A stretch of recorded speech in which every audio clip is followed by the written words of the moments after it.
You're probably going to want to full screen this video to get the most out of this. So the title of this book, it's a Bible from the 1615. The genealogies recorded in the sacred scriptures according to every family and tribe, with the line of our Savior, Jesus Christ, observed from Adam to the Blessed Virgin Mary. So here it starts out with Adam and Eve in the garden. And just to show you here the genealogy, you have your two pillars, sun and the moon. Adam and Eve are the two pillars with God in the middle. Just saying. Anyway, back to the book. So it starts there with God, Adam and Eve, and then so forth.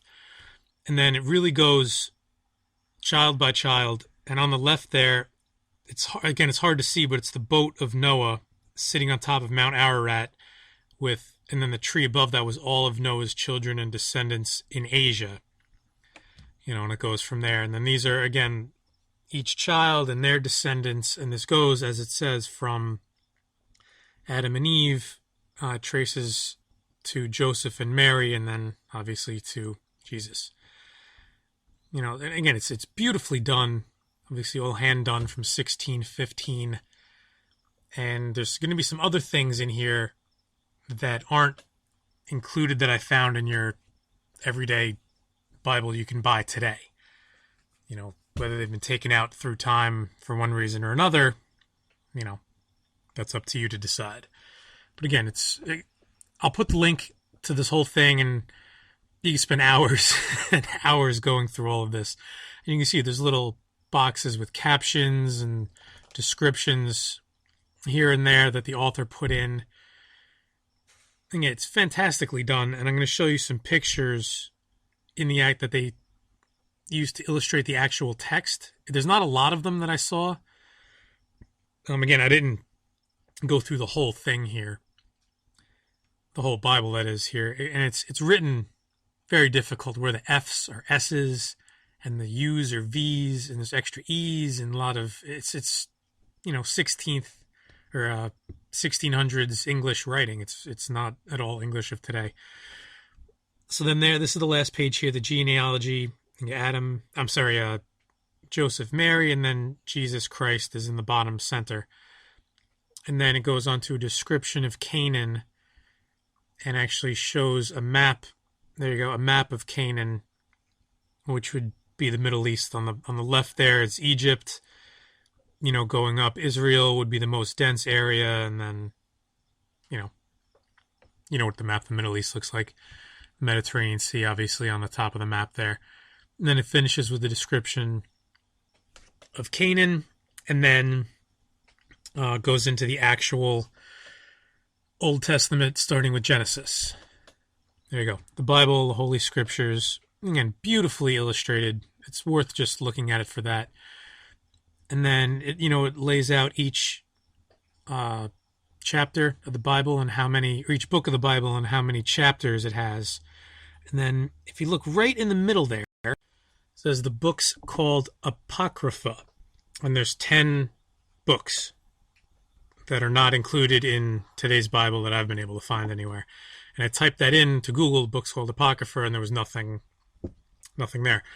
So again, I'm going to try to read through those on my own. Again, it's very hard to read this, just because it's so different. But I guess the more you read it, the easier it is. So again, this goes into Genesis here, the book of Moses, and the second page there, you get an illustration of the Garden of Eden. So I made that a little bigger for you to see here. And it looks like this would be in what is Iraq today. Tigris and Euphrates rivers.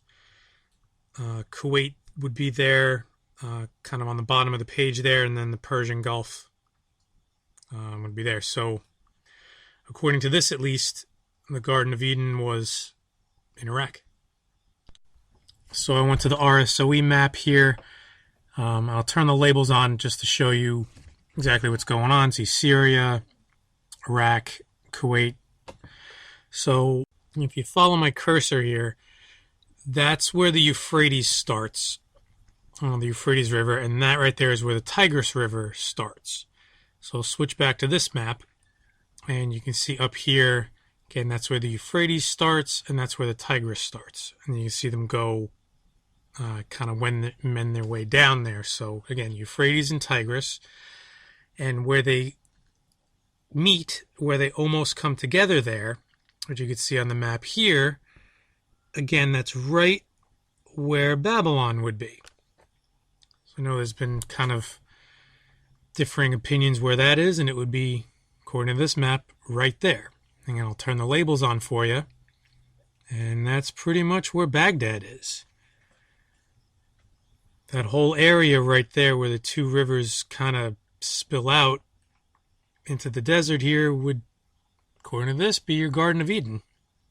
It's kind of interesting. So I'm going to zoom in a little bit here. And you can see that would be the, if there's going to be a garden anywhere in the desert, that's it. Right there. And again, that's the Persian Gulf, and where the Tigris and Euphrates split and empty into the Gulf. You can see right down there, that's Kuwait. And that's that.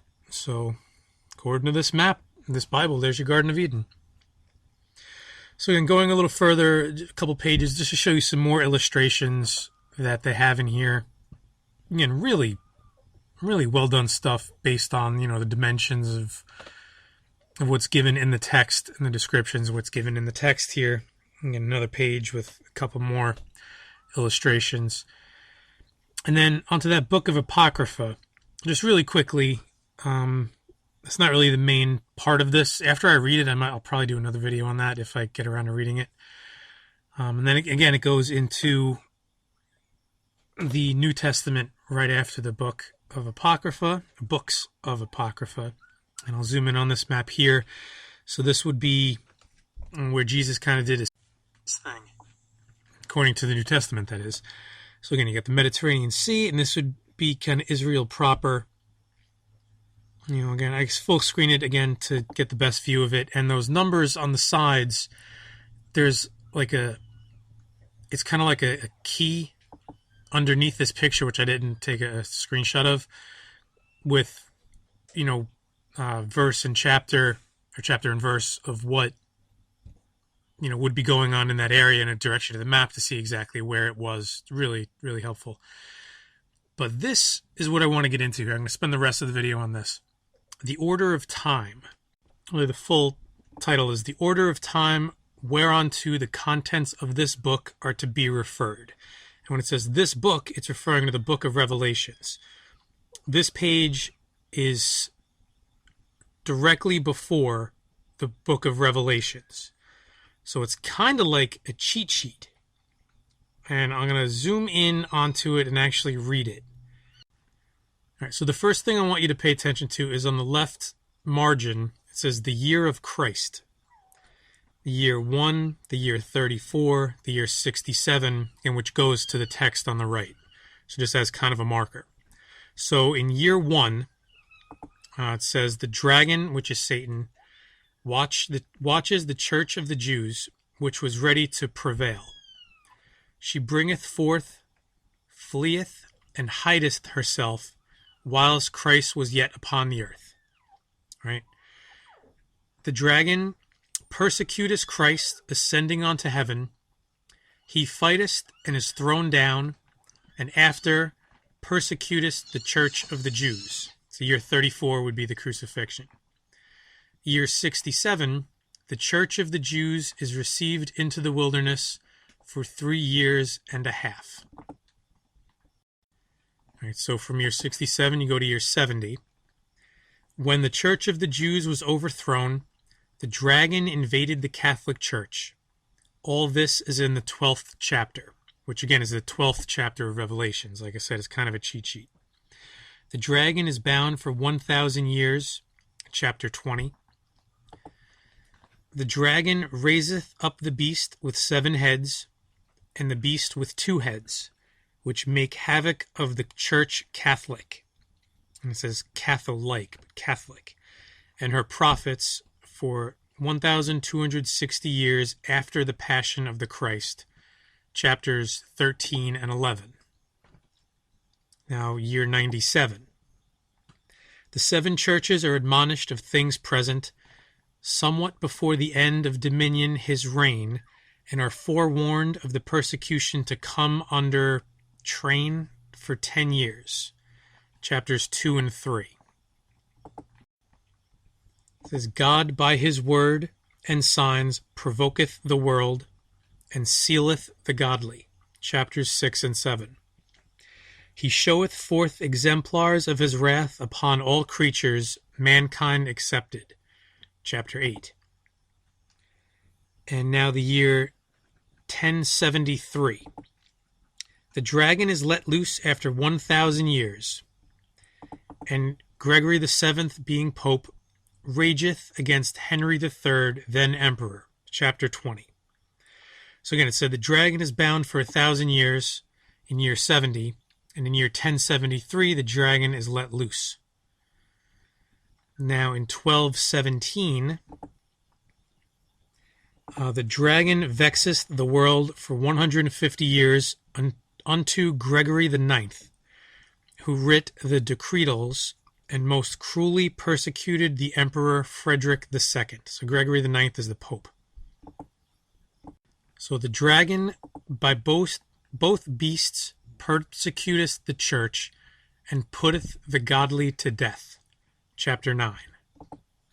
All right, so now the year 1295.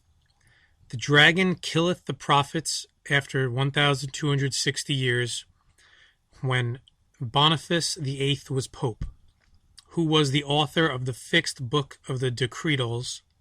He excommunicated Philip the French king. Boniface celebrateth the Jubilee. 1300. About this time was a great earthquake, which overthrew many houses in Rome. And I'm going to contend that is the August 8th, 1303, magnitude approximately 8 earthquake that happened in Greece. You can see it triggered a major tsunami that devastated Alexandria in Egypt. And a magnitude 8 earthquake in Greece would certainly have been felt in Rome. And that's year 1303, which again fits right in what this guy's saying. All right, so he had that at year 1300, so I might have to push back the other years, but I'll just say what it has here. So 1301, prophecy ceased for 3 years and a half until Benedict II succeeded after Boniface VIII. Prophecy is reunited. Chapter 11. 1305, the dragon and the two beasts, open prophecy. Chapter 13. Christ defendeth his church in word and deed. And again, now these have no years. So this would be after his writing. All right, so these, according to this, these 3 things have not yet come to pass in 1615. Christ defendeth his church in word and deed, chapter 14.